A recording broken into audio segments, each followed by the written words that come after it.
research base is very different about each of them. So first of all, a teacher shortage or vacancy means when we have an unfilled classroom teacher position. Now we have teacher shortages or vacancies at the beginning of the year, but also in the middle of the year as teachers leave. Teacher turnover is when a teacher does not stay from one year to the next. So teacher turnover can cause a shortage or a vacancy, or it may not. But teacher turnover is a problem in this whole field. Teacher retention are factors that affect the likelihood that a teacher will stay. And then, of course, teacher training is how teachers enter into the profession or the pipeline of teaching. So we want to really keep in mind these very different nuances and make sure that when we're citing the research, we're referring to them differently. So what are the trends of teacher vacancies and shortages and also teacher retention? So here are some worldwide trends, and in a minute I'll explain why we can't use numbers because all education is local, and teacher labor markets are extremely local, which makes it very different to generalize. But first of all, we know that rates of teacher leaving have climbed. We know that teacher vacancies have grown. We know that applications for unfilled teaching positions have declined, and that enrollment in traditional and even alternative paths for teaching training is also down. So this is the big picture. We want to understand why and what we can do about it. Now, at least in the United States, we have evidence, policy-based numbers that explain why this is a problem. And I want to challenge you, if in your settings and in your countries you don't have this data, you need to get it. Which is going to be a big point of one of my talks, the importance about policy data. Okay, so first of all, in the United States and in many places around the world, teacher experience is directly related to achievement in the first several years. Early career experiences has a stronger impact than all the other factors, such as whether you have an advanced degree, whether you have a high score on entrance to teaching, whether you have a unique certification. In other words, teaching experience matters. And you can see here in this graph that it levels off. So if we're thinking about teacher retention, how long do we want to keep a teacher in the classroom, we really want to keep them at least for the first 5 or 6 years, because that's what we call return to experience. That experience is making them a better teacher. But the second reason that teacher retention matters is because teachers have institutional knowledge and expertise. They know the parents, they know the families, they know how things are done in our community, in our school, which then also relates to return to experience. And thirdly, schools that have a lot of teacher turnover, teachers leaving year to year, are known as revolving door schools. And they get a signal, they get a reputation that this is not a good place to work.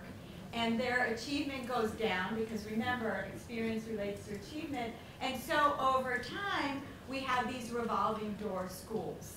And those are the schools that then become what we call, in the literature, hard to staff schools. So this becomes a cycle. So teaching retention really matters for student outcomes. It's not about getting a human being in front of kids to take care of them. And I really think we have to change the narrative, how we talk about teacher vacancy and teacher shortages. It's not we just have a shortage and there's no one standing in front of kids. We have to talk about the impact of teachers on children and on schools. Now, I noted that we don't have national data, and I know in Israel data is also a challenge. And one of the reasons is because education is extremely local. Class size requirement in union contracts are very different from locale to locale.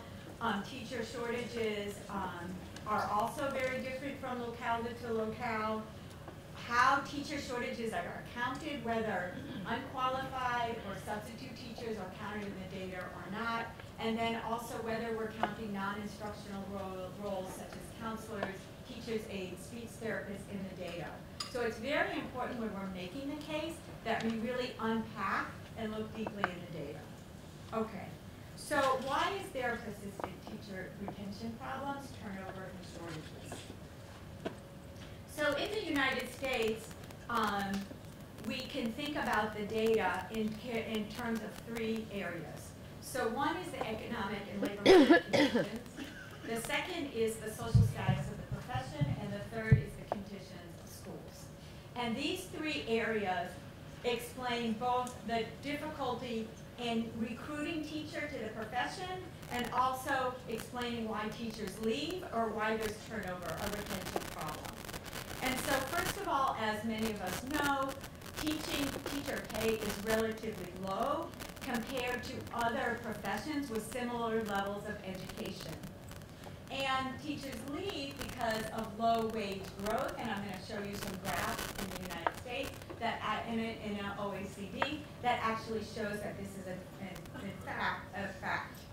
Second of all, there's a lack of professionalization about teachers. As professionals, we want autonomy, right, to implement what we as professionals know to be correct to do. And also, we want people, all of us sitting here, when people ask what you do and you say, oh, I'm a professor, I'm a lecturer at a university, that brings you a sense of efficacy because you have status. But teachers are low status professions, and at least in the United States, we have a lot of data that suggests that that status continues to go lower and lower and lower. Now the question is why, and if we have time, I'm going to run out of time here, but there's some reasons why that is the case. Some of it has to do with the low entry into the profession. So when you have an open access profession, meaning pretty much anybody can come in, even though we might say that we have certain tests and assessments and things like that, but compared to other professions, that require higher levels of education, teaching is considered lower status. And lastly, of course, we know that teaching is both high stress and low support. Many teachers, the main reason that teachers leave the profession is because of low support from school principals or lack of high quality school leadership, and this has been replicated again and again, this finding. So when we think about it, we can see that teacher shortages really emerge from both fewer teachers entering the profession, more teachers leaving the profession. Each of these things happen because of labor market, because of social status issues of the profession, and because of the working conditions of the profession. And then it's like a perfect storm. These three things are happening all together at the same time, and it's coming in to affect the teacher profession. I also want to say this has a lot to do with demographic changes, and especially around women's work. I mean, I imagine if we checked here, there's probably a lot more women than men, and also as the feminization of a profession increases, the status goes down, and that's been the case for years, and now what's happened is that other professions are equally open to women, so teaching no longer needs to be women's work, because women can go work really now in many open professions. And so we have a demographic problem about who is attracted to teaching and why. These trends have been validated again and again and written a lot about in the literature. Just so that many of you are from OECD countries, you can see here the same explanations. Whoops, sorry, my clicker is. You can see here the same explanation. We have aging population. And in the OECD countries, you can see that there's both shortages and aging teaching population, teachers dropping out of the profession, and teacher shortages going into teacher education. But this blue, dark blue, is all the countries that report teacher shortages. Here you see that the number of teachers in the U.S. applying and going to teacher education is rapidly dropping. I mean, this is a huge crisis. between 2010 and 2018, this is pre-pandemic. So all of us that keep saying these trends are pandemic related, they're not. All that happened in the pandemic is we started noticing. And people started talking about it because teachers said, I quit. I'm leaving. I don't want to do this anymore, because they saw peers in other professions enjoying flexibility, autonomy, support, well-being that they didn't have. But these trends are not pandemic related, and I think we should stop talking about them as pandemic related, because whether we believe it or not, the pandemic kind of is now over, or at least it's not a pandemic. And by pinning it to the pandemic, we are saying the wrong things to policymakers. This graph shows the story.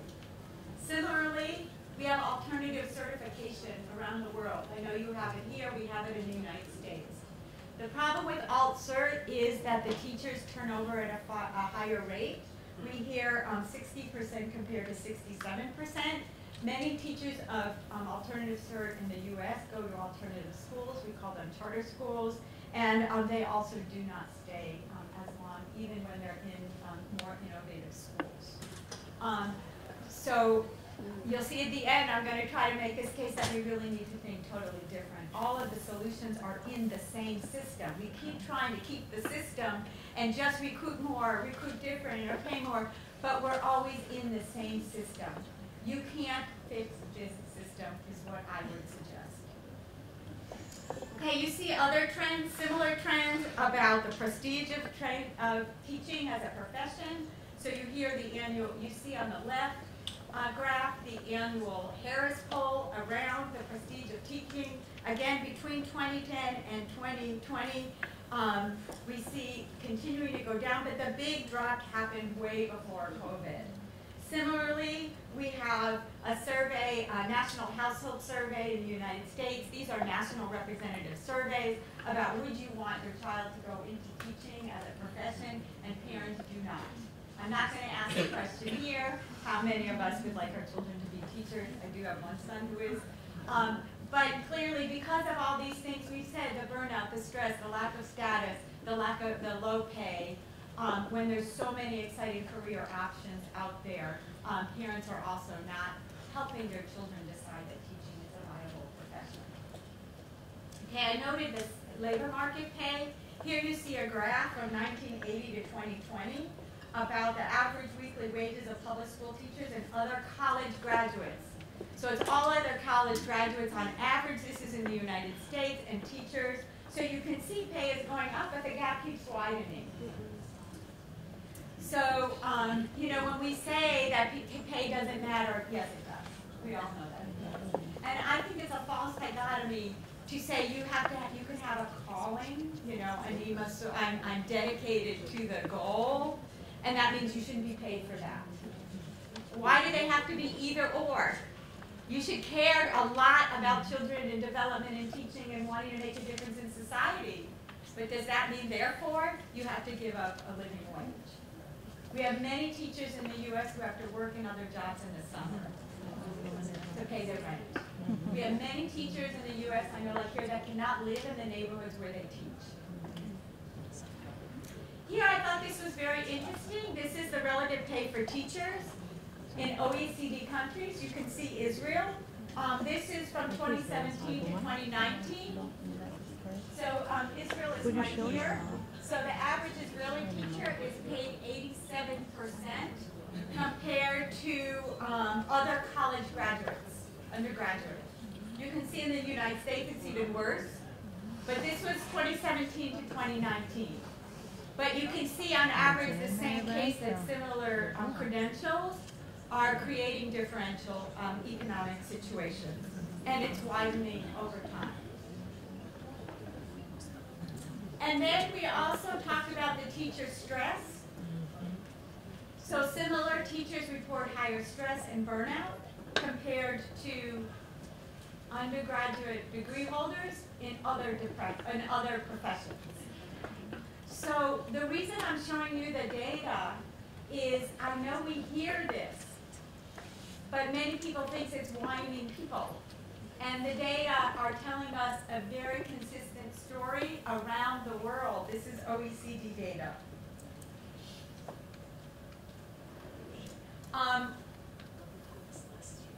I want to stress that there are some things we can do about it. And one of the things we can do about it is the quality of school leadership. And there's two ways that we think about the quality of school leadership. Here we see that high quality leaders are more likely to prevent the turnover of high quality teachers. I am not saying that we should retain all teachers. Newsflash, we have some really effective teachers, and guess what? We also have ineffective teachers. And ineffective teachers should be invited to leave the profession, and I don't think we do enough of that in teaching, which is part of the problem of recruiting good teachers. Hence my video when I was a teacher, I left. Very clear that I left. But high quality principals retain high quality teachers and are more likely to go through the difficulty of not retaining the low quality teachers, which in turn helps teachers want to come teach in the profession because they know they will be supported and they know they won't have to do the work for the teacher next door who's not doing the work. Here you see data from a study that shows that teachers also improve more quickly if they are in a highly supportive school environment. I don't know if you have these types of studies in Israel, but these are the types of policy studies that help us make the case for changing the profession. We are not just saying give everyone more money, because more money to an ineffective teacher is not going to help. More money to keep a highly effective teacher in a school that has a high quality principal that will develop that teacher to become better will make a difference. And here's the data that shows that. So more experienced teachers contribute to student outcomes, and supportive schools, including high quality leadership, instructional leaders, can make a difference to develop those effective teachers. So I've painted this picture about why there's teacher shortages. I hope to convince you that not I need to, but from a data perspective about why teachers matter. And again, it's not that we need someone to take care of the kids at 3 o'clock in the afternoon. We need teachers who can teach. So what are we doing about it? This is so interesting because the whole world is doing the same thing. So Israel, right? Israel has Grow Your Own. Well, we have Grow Your Own programs all throughout the United States. We have partnerships that are trying to identify youngsters who want to become teachers already in middle school and high school. We're providing scholarships, free college tuition for anybody who wants to become a teacher. And of course, we continue to try to incentivize by raising salaries. So I'm not going to go through all of them, but these are some examples of some of the programs we have in the United States. We're trying to engage communities. There's a big research in the United States that talks about a teacher who looks like me, that teachers who come from the community, from the same racial ethnic background as their students, are better able to teach and improve the student outcomes. So a lot of the Grow Your Own programs are rooted in going deep into communities to recruit teachers who probably would never have thought about going into teaching or even getting a college degree. I'm not going to show you this video. Branham is the I'm not going to show the video for time because I'm talking too long, so I'm going to keep going. We have done a lot with incentives, So here you can see what we have done in the United States to pay in different ways. So offering bonuses to sign when you come teach, offering bonuses for special fields where we have hard to recruit teachers, such as special education, investing in teacher pipelines by paying the full cost of any education. We also are paying teachers to come into different roles in the school, like being a homeroom teacher, and also teaching virtual. So this is just trying to address the financial side of teaching. Other countries are trying many of the same policy interventions. alternative pathways, quicker ways to become a teacher. The challenge there is, are we thinking about quality versus quantity? So very quick pathways, 2 weeks summer retention, is that going to do it? We have some states in the United States, I won't mention their names, where the wives of Army veterans are being told they can just go teach because their husband's in the Army and you want to help them become employed, but that doesn't necessarily say anything about the quality of teaching. We are working very hard on a career, and we have very differentiated careers. So community educators to try to change the role of teaching. So one of the things we hear from teachers about teacher stress is the extent to which they are taking on social work roles. And many states are working to clearly differentiate what it means to be an education, where students can learn and study, but think about it as part of a profession rather than I'm a counselor and you're a teacher. But how do we think about this as working together? And then, of course, we don't have time, but we have a very robust sense of what we call a principal pipeline. So principal pipelines are programs where teachers are tapped and develop differentiating to become multiple roles for leadership. It's very systematic. It's full of mentoring, training, academies. You cannot become a principal unless you go through this pipeline. It makes the process of becoming a leader very transparent, and it is a way to address teacher retention, feeling like they have nowhere to go. These are the steps in the principal pipeline, and I'm happy to talk a lot about this because I do a lot of research. So what can we do about all this? This is the fun part. So as I said, I hope we can have a robust discussion, because I think our problem is we are just thinking within the box, and we need a new box. Grow your own, pay, even principal pipeline, it leaves the system intact. And I think we need a bolder, different way about thinking. And here's why I think that. First of all, I think we are talking about a different generation. We've all been reading about Gen Z. Okay, so what does Gen Z value? Well, if we have policies that focus on retaining all the teachers all the time, it's a signal in the system. And my value system may not be that. And so why do we continue to think that we should be retaining all the teachers all the time? How do we retain high-quality teachers? How do we create school cultures that actually put excellence rather than saying, oh, this is why I left Oracle. You can't do that because you're going to make me look bad. A teacher actually told me that I could not teach that way because it made her look bad. That's my problem? So we really want to think about the values that we're recruiting for. Okay, second.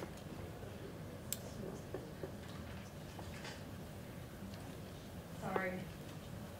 I get 2 minutes because the clicker's not working. Perspectives on how we attract high quality and high achieving teachers. Gen Z tells us that they value flexibility, they value remote work, they want work-life balance. Do we test someone in the high-tech sector or in marketing or in other fields that you have to work in the same career your whole life? That the only thing matters is if you stay there for 20 years? Do we really expect young people to stay in the same profession forever?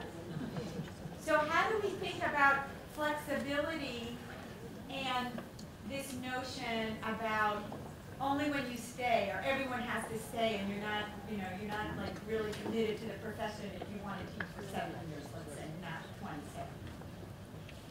Is there a way to think about change and turnover as actually a way of renewing systems rather than only as a negative thing? Just some interesting things that I'm going to talk about.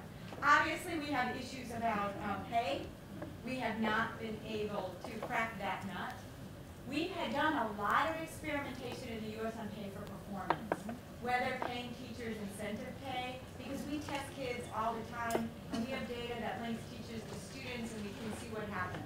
The pay for performance has not universally increased student achievement, but I don't know if it would not increase entrance and retention, and those are some things that we should look at. But we definitely have to think about pay very differently. There's got to be differential pay. There's no way around it. Okay, last thing. Do all teachers have to be public employees? So there's a trend. It's in Europe, in the Netherlands, for example, and we're working on this, starting to work on this. Can teachers be private professionals and have an individual contact with the school? You know, we have lawyers, they're professionals and they're in private practice. We have doctors that are in private practice. Do all teachers, the schools are public schools, but can we have private practice teachers? So in the United States and in some countries in Europe, there's starting to be experimentation around this question, whether all employees need to be public school employees. It's just a question. So I leave you with some things to think about. Teacher shortages are an issue. Retention is a problem. I don't think we're on a path to solving it.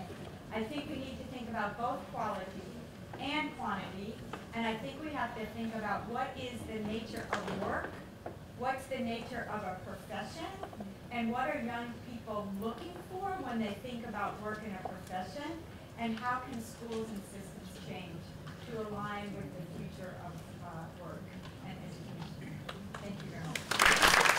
Well, my only response, my very Jewish response to Ellen's really great talk is oy vey. Oy vey. Because I think all of us, we know the data. We understand the problems we are facing. As Ellen rightly said, our problem is that we are thinking along the same patterns. And I would like to add just one dimension that Ellen didn't mention, but I'm sure you're concerned about, is that this process of shortage of teacher and privatization of education is going to affect social and economic gaps. Because the result is that those who pay, or schools that can pay, or people that can pay, will send children to homeschooling, or will send children to private school, and privatization of education is something that is growing everywhere. This is really why we need to think outside the box. And when I think outside the box, I'm sorry, I still think as a Minister of Education, namely, I think systematically. It's not how to create one perfect school that people can go to. I think what could be a national policy that will allow, if not all schools, most schools to be performing on an adequate level, not to say excellence. So I'm notoriously known for not reading instruction. So this is why I did my presentation in Hebrew. So the presentation in Hebrew will be for the Hebrew readers, and I'll speak in English. I never finish reading the instruction and always do the wrong thing. Yeah, I think I compliment myself that I jumped a generation, and like my grandchildren, when they get something, they never read the instruction. So I belong to that generation, mentally. So I was very impressed.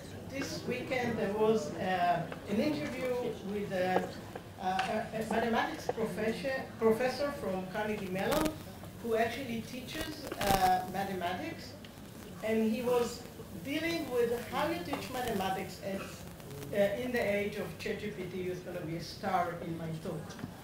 And the one profound thing that he said was that ChatGPT, because it's an AI, always says the most expected thing to complete your sentence, because this is how it works. And the human thing to do is to do the unexpected. And I think this is an enormously important message to carry with us. We need to do the unexpected. Okay. So here are my two maybe three basic assumptions. There will be less teachers. We are not going to solve this problem. I think this is where we should start, because Ellen produced some very interesting opportunities to improve the situation. I don't think they can be scaled up to the national level. Remember, I'm not talking about whether we can create one model school. And secondly, even then, talking about the Z generation and so on, I don't think teaching is going to be a widely sought after profession. So I think we should start asking ourselves, how do we run schooling with less teachers? However, I think we will have to keep schools working, because schooling has so many other purposes than just teaching. It's socializing, it's social and emotional learning, it's supporting children, and by the way, it allows all of us to go to work. And the market, you know, I remember because I experienced many strikes, I know how much is a strike day for the market. Very expensive. So schools must work. So here is the two parts of the picture. On the one hand, less teachers. On the other hand, schools must work. And teachers will be in demand in the future.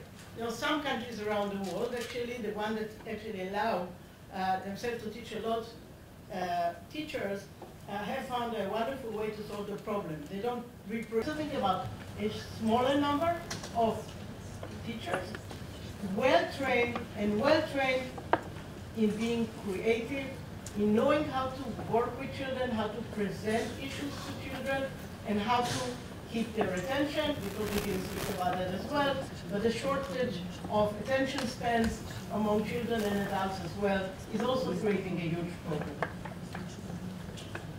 So here is what I suggest as a model, and it's really a very rough model, and it goes like this. We have to do the following exercise. How do we build a system with fewer teachers? And I think, actually, in some schools, I've been watching some of the very advanced schools in the Netherlands, some of the very advanced schools in Finland, actually even the ones we have seen in Estonia. They don't construct the school day based on a teacher all the time in the classroom. They have head teachers, and the head teachers are incredibly important, because they actually hold the class or the age group together with the social and emotional skill, with understanding and seeing children, because the children need to be seen and heard, but are not teaching all the professions, and you can hold the classroom in a certain session in the beginning of the day and the end of the day, and in between, many things can happen without teachers. I think this is the future. The futures will be schools that work with many adults coming in for different reasons, with different qualifications, who support the children in doing something that is of interest to the children. I think that children will start to be learning to study on their own. I think that children will have to study online. There are so many opportunities. Actually, I'm quite happy that we have to break this model of a child, a classroom, a teacher. I don't think it works for teachers. I don't think it works for children. I think it's boring. I think it's routine. I think this should be radically changed. And it actually stops us from using the vast amount of abilities to learn that are not related to a teacher in a classroom.